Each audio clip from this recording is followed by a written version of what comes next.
commence la semaine en force avec la vie en Mauricie. Merci d'être là. J'espère que la fin de semaine a été belle et bonne pour vous. Aujourd'hui, Justin Bordelot va nous faire voyager en Tunisie. Non, mais quel pays qui nous fait rêver. Mais tout d'abord, on s'en va rencontrer une fleuriste écologique qui est la première Québécoise à se retrouver dans un livre de fleurs internationales. Vous allez comprendre le concept. Place à Atelier Fleurs et compagnie.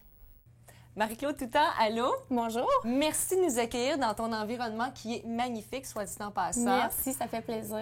Tu es une designer florale. Oui. Quelle est la différence, premièrement, entre une fleuriste et une designer florale? Est-ce qu'il y a une différence? Il y en a une. En fait, ça va être surtout au niveau des techniques qu'on va utiliser. La fleuriste, ça va être beaucoup sur des bouquets, du jour, les centres de table et tout ça.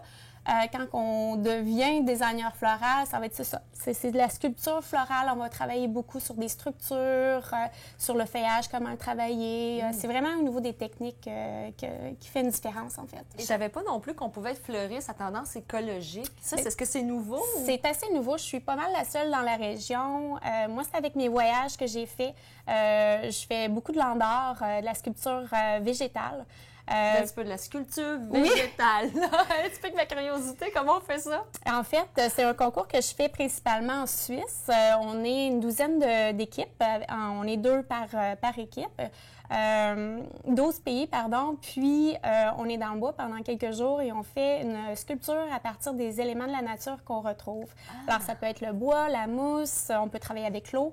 C'est vraiment, justement, on découvre des nouvelles techniques écologiques. Justement, on essaie de respecter la nature le plus possible. On ne va pas, par exemple, si on veut avoir des baies dans un arbre, on ne va pas prendre les baies d'un seul arbre. On va y aller par parcimonie, justement, pour respecter la nature là, dans ce cas-là. Et tout ça, en fait, le landor, ça reste complémentaire à la fleuristerie. Alors, ces techniques-là que j'ai appris dans les landors, moi, je l'utilise beaucoup dans mon entreprise. En fait, quand j'ai parti mon commerce, c'était surtout ça là, que je voulais insérer. Je suis une personne écologique de nature. Je voulais absolument mettre ces valeurs-là dans mon entreprise. C'est un peu ça, en fait, qui a fait en sorte que j'ai voulu vraiment instaurer une partie écologique, là. Entre autres avec les fleurs équitables que peu de monde connaissent. Mais est-ce qu'on peut trouver toutes les variétés de fleurs? Oui, ou... oui, c'est vraiment pas beaucoup plus cher. Il y a une très, très belle qualité. Il y a beaucoup de producteurs, je pense à un producteur de pivoine dans la région qui font de magnifiques... ils ont vraiment un magnifique produit. Là. Tout à fait. Ouais. Et en plus, c'est la première et la seule Québécoise à te retrouver dans un magnifique livre. Il y a de quoi être fière. Dans quel livre tu t'es retrouvée? Parce que c'est assez ciblé, spécialement pour les gens qui font ton métier, mais c'est la crème de la crème qui s'y retrouve. Oui, tout à fait. En fait, c'est un fleuriste que je connais à Drummondville, Marc Bergeron, qui m'en a parlé. Lui, il est distributeur au Québec de ce livre-là. Et il me disait justement, Marie, il demande des candidats pour ce livre-là. Tu devrais envoyer tes photos. Puis je l'ai fait vraiment là, comme ça, un peu à la dernière minute, je dois l'avouer. J'ai envoyé mes photos de portfolio. Habituellement, les gens prennent ça vraiment au sérieux. Ils font un shooting photo exprès pour ce livre-là. Alors, en fait, je l'ai fait vraiment pour dire, bon, je l'ai fait, j'ai tenté ma chance, mais je m'attendais vraiment pas à être publiée dans ce livre-là. Et c'est... quasiment 3 mois après qu'on m'a envoyé un courriel pour me dire que j'allais être publiée dans ce grand livre-là qui s'appelle l'International Floral Art. Ça regroupe à peu près 165 artistes partout dans le monde. Alors pour nous, c'est une belle plateforme d'échange pour connaître un peu les nouvelles tendances dans leur pays à eux. Oui, parce que c'est différent, j'imagine, du Canada, de la Belgique, de la Suisse. Oui, parce que premièrement, on n'a pas les mêmes matières. On n'a pas les mêmes végétaux aussi et la même philosophie non plus. On pense à tout ce qui est les pays asiatiques. Ils vont faire des choses très épurées, ils vont travailler en masse. La Lituanie, qui est un pays qui ont vécu beaucoup de pauvreté, vont user beaucoup d'imagination, de créativité pour recycler tout ce que nous, habituellement, on va jeter. Mais oui. Alors, moi, je trouve ça super inspirant, justement. Mais ça prend combien de temps, justement, faire une œuvre comme celle qui se retrouve dans le livre? Celle que j'ai fait, ça a été quand même plusieurs heures parce que c'est des branches que je suis allée ramasser dans les champs. C'est une branche qu'on appelle le cornouiller, qui est une branche qui devient rouge l'hiver et à l'automne.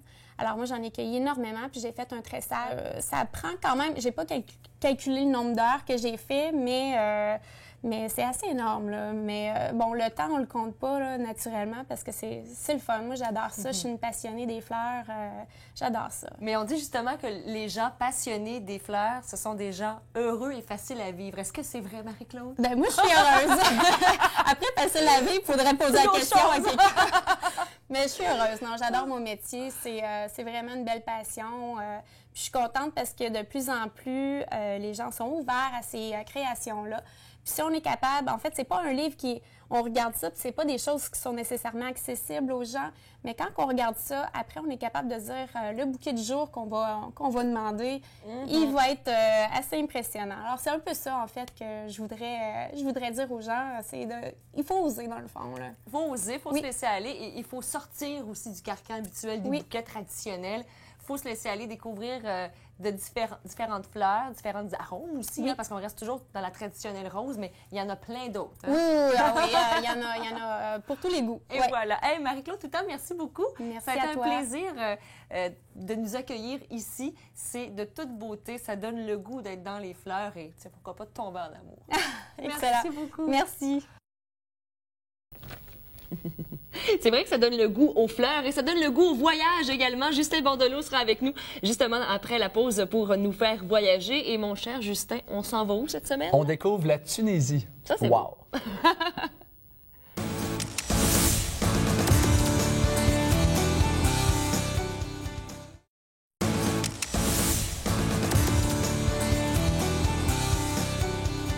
J'adore mes lundis maintenant grâce à Justin Bordelot de Voyage Arc-en-Ciel. Salut Justin. Catherine Brisson, bonjour. Je ne savais pas que tu allais me présenter comme ça. Ah, on ne sait jamais comment ça commence. Non, ça c'est vrai. Et j'aime beaucoup tes destinations parce qu'on voyage.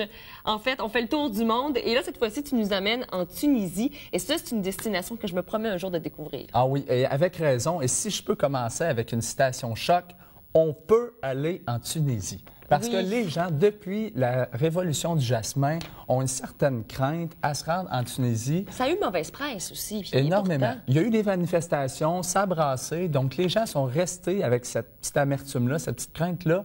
Mais aujourd'hui, c'est totalement révolu. On peut s'y rendre en toute sécurité. Et d'ailleurs, les tarifs pour la saison sont exceptionnels.